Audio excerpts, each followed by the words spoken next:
Shalom Bapak Ibu, saudara-saudari yang terkasih dan dikasihi Tuhan. Sebelum kita merenungkan kebenaran firman Tuhan, mari kita sama-sama berdoa.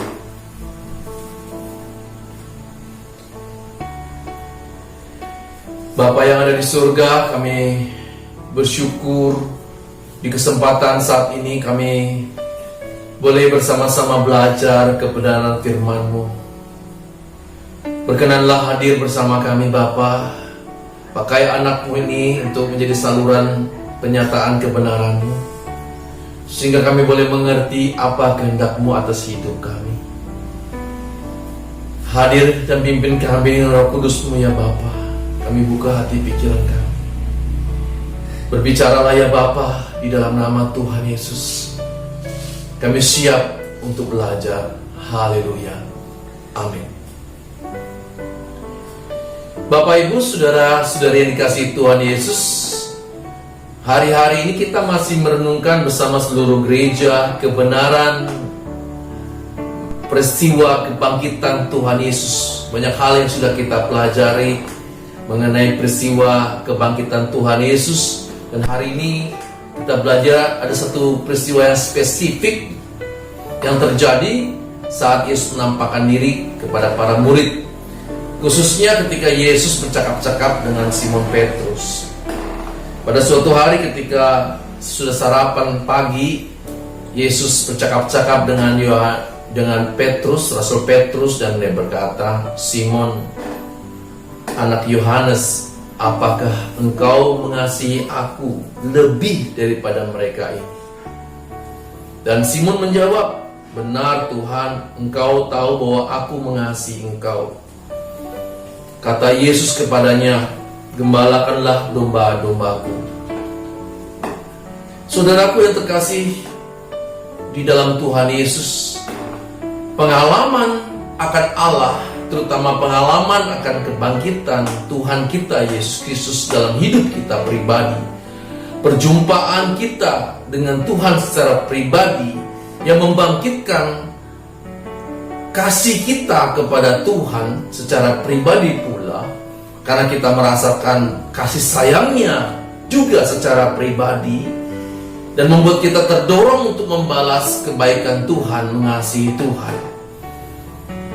Itu menjadi tantangan tersendiri sebagai orang percaya, karena secara pribadi Tuhan Yesus bukan hanya berkata kepada Simon Petrus, "Apakah engkau mengasihi aku, Simon?"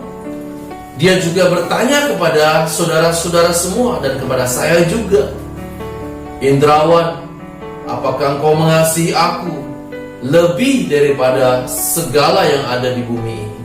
Lebih daripada keluargamu, lebih daripada apa yang engkau punya, lebih daripada pelayanan yang engkau jalani di GSKI Nafiri, lebih daripada siapapun di dunia ini yang kau sayangi?"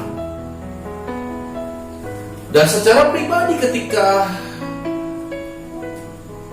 hal itu ditanyakan kepada saya, tentu spontan dari lubuk hati yang terdalam saya mengatakan, "Ya Tuhan, aku mengasihi Engkau." Sama seperti Petrus mengatakan, "Ya Tuhan, aku mengasihi Engkau." Dan tentu saja sama seperti Petrus, ketika kita mengatakan, "Ya Tuhan, aku mengasihi Engkau," maka kasih itu, saudara, mengandung tugas. Dan Tuhan Yesus memberi tugas kepada Simon Petrus, "Gembalakanlah domba-dombaku." Saya juga demikian. Layanilah jemaatku, layanilah keluargamu. Ada tugas-tugas umum dan juga tugas-tugas khusus. Perjumpaan dengan Allah, pengalaman pribadi kita dengan Tuhan yang melahirkan cinta kita yang terus-menerus dibangun dari hubungan kita yang semakin hari semakin intim dengan Tuhan, dan membuat kita semakin dekat dengan Dia, semakin kita menyatakan komitmen kita mengasihi Tuhan. Bukan hanya sekedar perasaan belaka, saudara. Kasih kita mengandung suatu tugas. Sama seperti Tuhan Yesus, Tuhan Yesus mengatakan, "Jikalau engkau mengasihi aku," ya, kalau kita mengasihi, "maka engkau mentaati perintah-perintahku." Ya. Saudaraku yang terkasih, kalau saudara juga mengalami pengalaman sama seperti saya, mengatakan, "Ya Tuhan, aku mengasihi Engkau lebih daripada segala sesuatu," maka saudara, konsekuensinya adalah kita siap untuk menerima tugas apapun yang Tuhan berikan kepada kita, baik secara umum maupun secara khusus. Itulah panggilan saudara. Masing-masing berbeda satu dengan lain. Saudara mungkin di dalam rumah tangga mungkin hanya terpanggil sebagai ibu rumah tangga yang melayani dengan setia suami dan anak-anak. Kalau saudara melakukan itu dengan tulus sebagai wujud cinta saudara dengan Tuhan, Tuhan berkenan atas hal itu.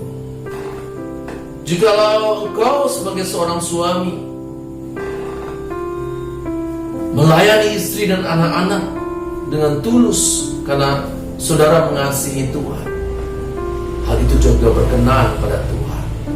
Jika engkau terpanggil untuk bekerja di suatu tempat, di suatu perusahaan, di suatu lembaga, dan saudara melakukan itu sungguh-sungguh untuk Tuhan dengan tulus, Tuhan juga berkenan sebagai wujud kasih kita kepada Tuhan. Hanya orang-orang yang mengalami perjumpaan pribadi dengan Tuhanlah yang mengerti perkataan ini, bahwa kalau kita mengasihi Tuhan, konsekuensinya itu berdampak bagi orang-orang di sekitar kita. Sebaliknya, kalau kita mengatakan, "Aku mengasihi Engkau Tuhan," hanya sekedar lip service, maka kasih kita adalah kasih yang omong kosong, sama seperti tong yang nyaring bunyinya yang tidak punya isi. Kalau kita mengasihi Tuhan, maka konsekuensinya kita dapat dirasakan oleh orang-orang yang ada di sekitar kita, di lingkungan keluarga kita, di tempat pekerjaan kita, di gereja, di masyarakat, dimanapun kita ditempatkan Tuhan. Bahkan di tempat-tempat yang gersang pun, yang sulit pun, kita bisa menunjukkan cinta kita kepada Tuhan.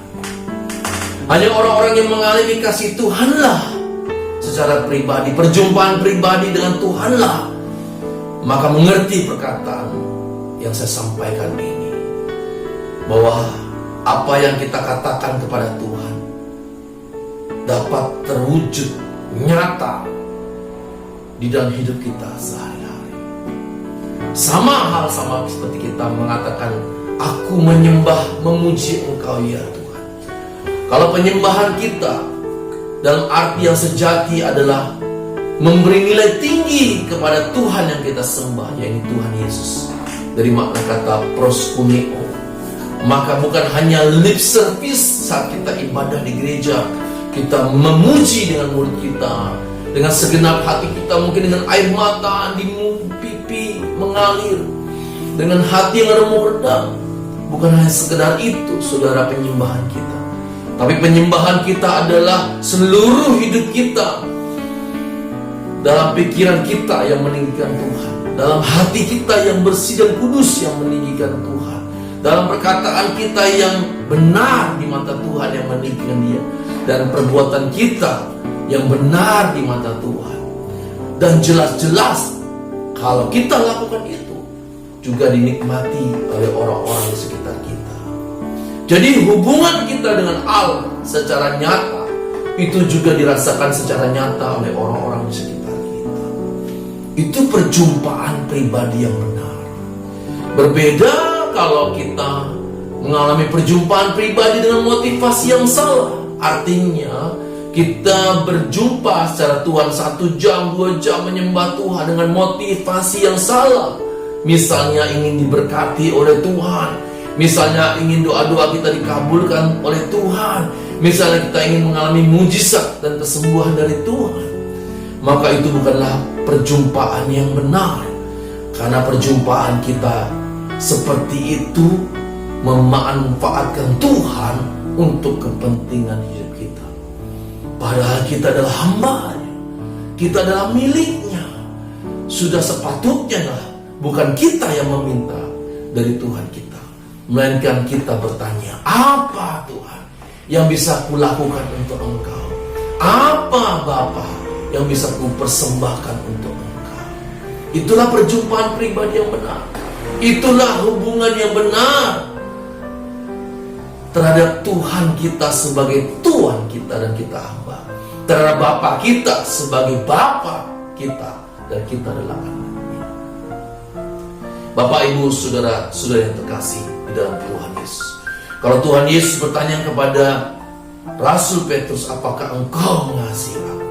Dan ketika Petrus menjawab, iya Tuhan, aku mengasihi engkau, Tuhan Yesus mengatakan, gembalakanlah domba-domba. Inilah saudara waktunya, kalau saudara sungguh-sungguh mengasihi Tuhan dan sungguh-sungguh mengalami perjumpaan dengan Tuhan secara benar, dengan motivasi yang benar, dengan hati yang bersih dan tulus, maka saudara tergerak, termotivasi untuk berbuat sesuatu bagi sesama sesuai dengan kehendak Bapa, sesuai dengan panggilan kita masing-masing, sesuai di mana Tuhan tempatkan di suatu tempat atau tugas tertentu di dunia ini. Saudara yang terkasih, marilah kita bersama-sama berjuang. Hal yang tidak mudah. Demikian juga saya tidak mudah melakukannya. Kita mudah mengatakannya, tetapi kalimat demi kalimat yang saya ucapkan itu menusuk hati saya dan membuat saya juga berjuang bersama saudara untuk hidup berkenan di hati Allah, di hati Bapa, di hati Tuhan Yesus, dan dirasakan oleh orang-orang di sekitar kita, oleh suami, oleh istri, oleh anak-anak kita, oleh orang tua kita, oleh mertua kita, mungkin juga oleh menantu kita. Saudaraku yang terkasih, sama seperti Petrus pada akhirnya mati disalib dengan terbalik, dia memberikan nyawanya untuk Tuhan. Inilah waktunya kita juga memberikan nyawa kita bagi Tuhan. Tetapi Tuhan Yesus berkata, barang siapa kehilangan nyawa karena aku, maka kita akan memperolehnya. Kita akan memperolehnya di dalam kemuliaan bersama Tuhan di kerajaannya, di langit baru dan bumi baru, bersama dengan orang-orang kudusnya. Itulah pengharapan kita yang paling dalam, saudara. Mungkin kita menderita di bumi ini karena kita melakukan kehendak Bapa yang tidak sesuai dengan keinginan daging kita. Tetapi penderitaan itu layak, saudara, kita alami kalau itu harganya adalah kerajaannya, saudara. Kalau harganya adalah kita bersama-sama dengan Tuhan di dalam kekekalan. Kalau harganya yang akan kita dapatkan adalah mahkota surga, memerintah bersama Tuhan Yesus di dalam kerajaan. Mari kita berdoa. Bapa, terima kasih pada kesempatan saat ini kami disegarkan kembali bahwa kasih kami kepada Engkau bukanlah kasih hanya sekedar dalam pikiran, kasih yang hanya sekedar emosional dan perasaan kami, tetapi kasih yang mau kami ungkapkan benar-benar secara nyata terwujud dalam kehidupan kami sehari-hari. Dan itu mengandung tugas yang khusus dari Engkau dan dirasakan oleh orang-orang yang ada di sekitar kami. Tidak mudah Bapa untuk setia dan taat melakukan hal-hal ini, tetapi Engkau tahu hati kami ya Bapa, dan Engkau tahu perjuangan kami, derai air mata kami yang sering kami sesali karena sering gagal dalam melakukan kehendak-Mu, sering meleset dalam kehendak dan rancangan-Mu. Ampuni kami Bapa. Biarlah hari-hari ke depan mulai saat ini kami terus bangkit dan berjuang, setia mengikuti rancangan dan jalan-jalan. Terima kasih Bapa. Kami serahkan hidup kami ke dalam tangan-Mu. Kami serahkan keluarga kami ke dalam tangan-Mu. Kami serahkan pekerjaan Tuhan di GSKI ke dalam tangan-Mu. Dan kami serahkan hidup, tubuh, jiwa, dan roh kami, pikiran kami, hati kami hanya bagi Engkau Bapa Surgawi. Di dalam nama Tuhan Yesus kami sudah berdoa dan mengucap syukur. Haleluya. Amin. Bapak Ibu saudara-saudara yang terkasih, selamat berjuang bersama saya. Sediakan selalu bersekutu dengan erat dalam persekutuan pribadi dan juga mesbah keluarga, dan selamat berjuang mewujudkan kasih kita kepada Tuhan secara nyata dalam kehidupan kita masing-masing. Tuhan Yesus memberkati.